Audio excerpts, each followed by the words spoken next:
So, for 99% of colleges and coaches out there, if you go through the regular season with one loss, win a conference championship, win a playoff game, only to lose the national championship, that season is still an overwhelming success. But not if you're Nick Saban and the Alabama Crimson Tide, because yesterday, while giving an interview, Nick Saban said last year was more of a rebuilding year for Alabama, a comment that's raised some eyebrows across college football, and because of that, we need to unpack it all today. But before we do, as always, y'all know the drill, I need to hear from you. Hop down to the comments, Y for yes, N for no. Do you agree with what Nick Saban said? And let me know what you're thinking. If you are new to the channel, be sure to subscribe. Hit that bell notification as I do constant college football content. You don't want to miss any of it. And if you enjoyed this content, like and comment down below, as those interactions, though seemingly small, are incredibly impactful for content creators such as myself. And if you enjoyed all of this, be sure to join our community. We have got an incredible community, and y'all are the best on the platform, and I can't thank you enough for all the opportunity you've afforded me. But having said all that, let's jump right into this, because there's a lot for us to unpack, and I think in order for us to fully understand what Nick Saban is trying to say, we have to have a certain level of understanding about the man who said it, Nick Saban, a supreme competitor. And I understand all college coaches, everybody in college football is supremely competitive.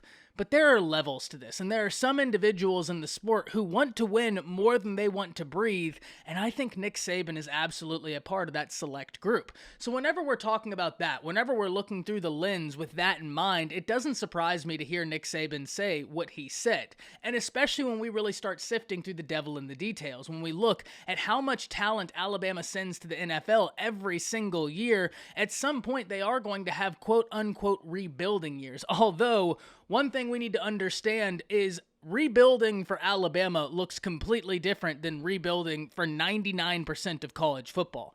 Alabama has recruited so well for so long that their rebuilding years are more active championship runs, where other teams' rebuilding years are just that. It's the typical thing we think of when we think of a rebuilding year, wherever you're starting from the ground up, really laying the foundation and trying to build a new home. Because I always liken trying to build an institution, trying to build a football team, to trying to build a house. You have to have your foundation. You have to have the bones of the house and have faith in those bones in order for everything else to come.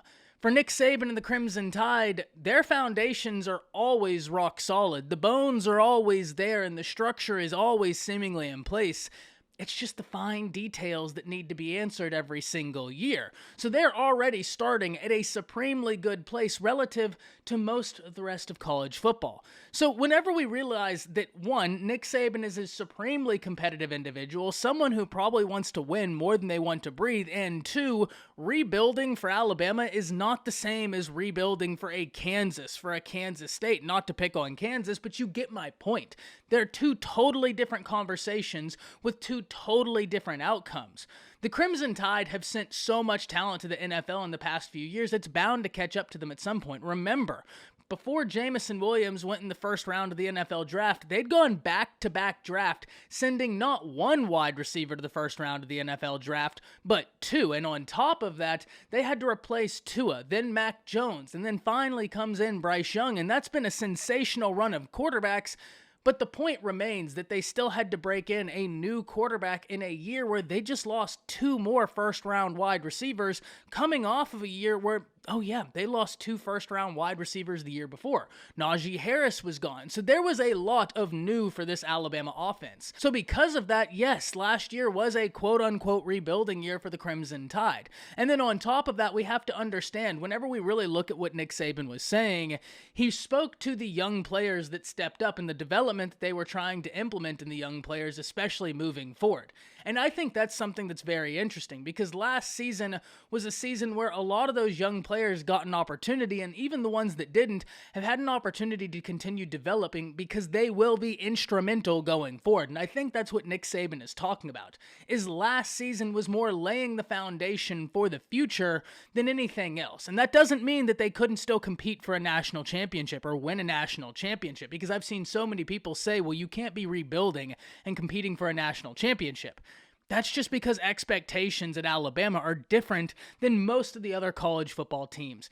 That's just kind of the reality we've been living in for the past few years because Nick Saban and the Crimson Tide have been on an unreal run. Yes, it is an unbelievably talented team. Yes, I do believe Bryce Young's the best quarterback in the nation, and I think Will Anderson's the best football player in the nation. So I'm certainly not doubting or trying to downplay the talent Nick Saban and the Crimson Tide had at their disposal. Please don't get it misunderstood. That's not my intention here.